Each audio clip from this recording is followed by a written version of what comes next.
निकिता और आप देख रहे हैं सत्यहिंदी.com।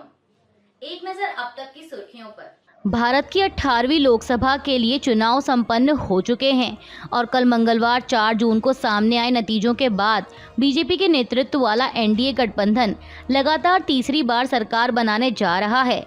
ताज़ा आंकड़ों के मुताबिक 543 सदस्यीय लोकसभा में एनडीए को जहां 294 सीटें मिली हैं, तो वहीं विपक्षी गठबंधन इंडिया को 232 सीटें और अन्य के खाते में 17 सीटें गई हैं। हालांकि एनडीए की ये जीत वो जीत नहीं है जिसकी उससे उम्मीद थी। यही कारण है कि भाजपा खेमे में जीत मिलने के बाद भी वो खुशी नहीं दिखाई दे रही जो विपक्षी गठबंधन इंडिया में हार के बाद भी देखने को मिल रही है। गौरतलब है कि भाजपा ने इस बार दावा किया था कि वह अपने दम पर लोकसभा चुनाव में 370 सीटें लाएगी और एनडीए के साथ गठबंधन के तहत इस बार सीटों का आंकड़ा 400 पार होगा। लेकिन जनता का मूड इस बार कुछ और ही था, जो कि चुनावी नतीजों में खुलकर सामने आया। अब बात करते हैं लोकसभा की कुछ हॉट सीट्स की, जिनमें सबसे पहले बात करेंगे उत्तर प्रदेश की वाराणसी सीट के बारे में, क्योंकि यहां से प्रधानमंत्री नरेंद्र मोदी तीसरी बार चुनावी मैदान में थे और उन्होंने 1,52,000 वोटों से जीत हासिल की। बता दें कि प्रधानमंत्री मोदी के सामने कांग्रेस की प्रदेश इकाई के अध्यक्ष अजय राय चुनावी मैदान में थे, जहां नरेंद्र मोदी को कुल 6,12,000 वोट मिले, तो वहीं दूसरे नंबर पर आए कांग्रेस उम्मीदवार अजय राय को 4,60,000 वोट मिले और इस तरह पीएम मोदी तीसरी बार वाराणसी लोकसभा से सांसद चुने गए हैं। अब अगली हॉट सीट की बात करें तो वो है उत्तर प्रदेश की ही रायबरेली लोकसभा सीट, जहां से इस बार कांग्रेस नेता राहुल गांधी चुनावी मैदान में थे। उन्होंने पहली बार रायबरेली से चुनाव लड़ा और करीब 3,90,000 वोटों से जीत हासिल की है। बता दें कि इस सीट को गांधी परिवार की पारंपरिक सीट माना जाता है। राहुल गांधी से पहले कांग्रेस की पूर्व अध्यक्ष सोनिया गांधी कई बार रायबरेली से चुनाव जीत चुकी हैं, लेकिन इस बार उनके राज्यसभा चले जाने पर कांग्रेस ने उनके बेटे राहुल गांधी को यहां से चुनाव लड़ाने का फैसला किया था, जो कि सही साबित भी हुआ। साथ ही बता दें कि राहुल गांधी ने रायबरेली के अलावा अपने मौजूदा संसदीय क्षेत्र केरल के वायनाड से भी चुनाव लड़ा है और उन्होंने वहां भी 3,64,000 वोटों से जीत हासिल की। इस जीत के बाद राहुल गांधी ने दोनों लोकसभा सीट के वोटर्स का शुक्रिया अदा किया। अब ऐसे में सवाल उठ रहा है कि राहुल कौन सी सीट से सांसद रहेंगे और किस सीट को छोड़ेंगे। इस पर कांग्रेस नेता का जवाब आया कि अगर मेरे बस में होता तो मैं दोनों ही जगह का सांसद बने रहना पसंद करता, लेकिन ऐसा संभव नहीं है।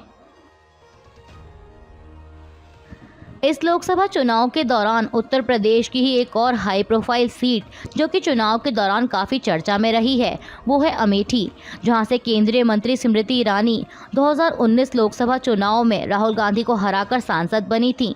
दरअसल अमेठी भी गांधी परिवार की पारंपरिक सीट रही है, लेकिन बीते चुनाव में हार के बाद इस बार कांग्रेस ने यहां से गांधी परिवार के किसी भी सदस्य को ना उतार कर परिवार के करीबी किशोरीलाल शर्मा को टिकट दिया था।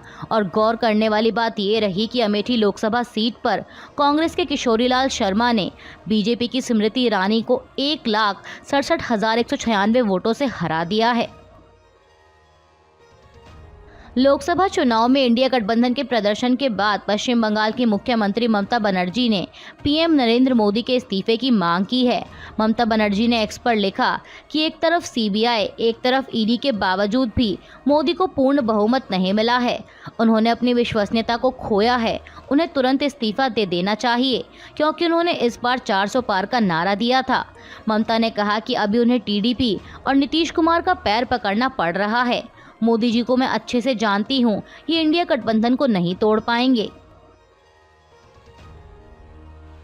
लोकसभा चुनाव के नतीजे आने के बाद भाजपा के दिल्ली स्थित मुख्यालय में एक कार्यक्रम आयोजित किया गया, जिसे संबोधित करते हुए प्रधानमंत्री मोदी ने कहा कि आज का दिन भावुक करने वाला है। मेरी मां के जाने के बाद ये मेरा पहला चुनाव था। देश की जनता ने मुझे मां की कमी खलने नहीं दी। देश की मां और बहनों ने मुझे नई प्रेरणा दी। पीएम मोदी ने कहा कि हमारे विरोधी एकजुट होकर भी उतनी सीटें नहीं जीत पाए जितनी अकेले बीजेपी ने जीती हैं। उन्होंने कहा कि 6 दशक बाद किसी गठबंधन एनडीए को लगातार तीसरी बार बहुमत मिला है। पीएम मोदी ने कहा कि इस आशीर्वाद के लिए मैं देश के सभी लोगों का आभारी हूं। आज बड़ा मंगल है और इस पावन दिन एनडीए की लगातार तीसरी बार सरकार बननी तय है। देशवासियों ने बीजेपी एनडीए पर पूर्ण विश्वास जताया है। आज की जीत दुनिया के सबसे बड़े लोकतंत्र की जीत है। लोकसभा चुनाव 2024 में जो सबसे चौंकाने और हैरान करने वाले नतीजे रहे वो थे उत्तर प्रदेश के, जहां इंडिया गठबंधन ने भाजपा के नेतृत्व वाले एनडीए गठबंधन को कड़ी टक्कर दी है। उत्तर प्रदेश की 80 लोकसभा सीटों में से इंडिया गठबंधन को 43 सीटें मिली हैं, तो वहीं एनडीए 36 और 1 सीट अन्य के खाते में गई। बता दें कि समाजवादी पार्टी और कांग्रेस ने इंडिया अलायंस के तहत यूपी में साथ मिलकर चुनाव लड़ा था। अब ऐसे में यूपी में सपा और इंडिया गठबंधन की जीत पर पूर्व मुख्यमंत्री अखिलेश यादव ने जनता का शुक्रिया अदा करते हुए एक्स पर लिखा, जनता को प्रणाम, जनमत को सलाम। यूपी की जागरूक जनता ने देश को एक बार फिर से नई राह दिखाई है, नई आस जगाई है।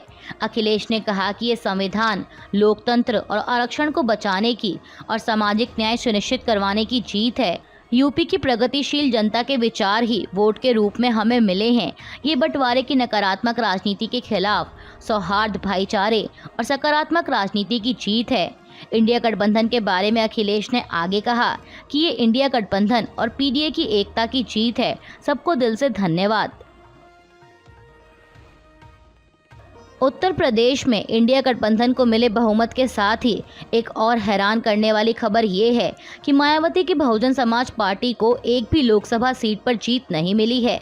बता दें कि पिछले चुनाव यानी साल 2019 में बीएसपी ने उत्तर प्रदेश की 10 लोकसभा सीटों पर जीत दर्ज की थी, लेकिन इस बार उत्तर प्रदेश की सभी 80 लोकसभा सीटों पर अकेले चुनाव लड़ने वाली बीएसपी को महज 9.39% वोट मिले और वह एक सीट पर भी जीत दर्ज नहीं कर सकी। साथ ही बता दें कि उत्तर प्रदेश में 2022 में हुए विधानसभा चुनाव में भी बीएसपी के सिर्फ एक ही उम्मीदवार को जीत मिली थी।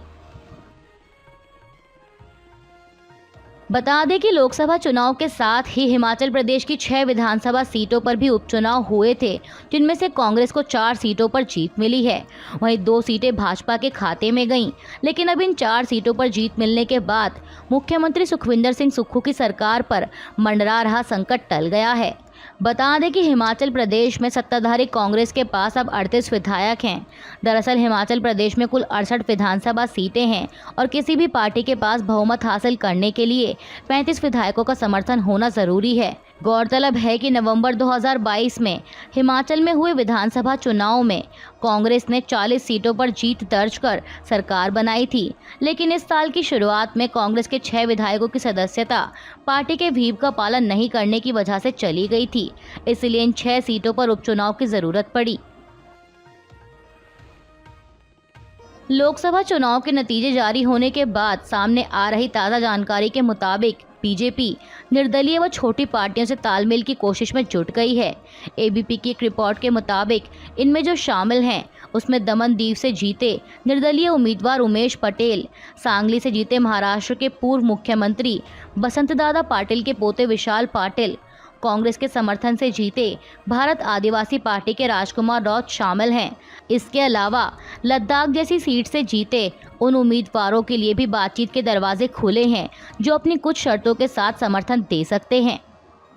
अभी के लिए बस इतना ही। बाकी की खबरों के लिए बने रहिए सबके हिंदी.com के साथ।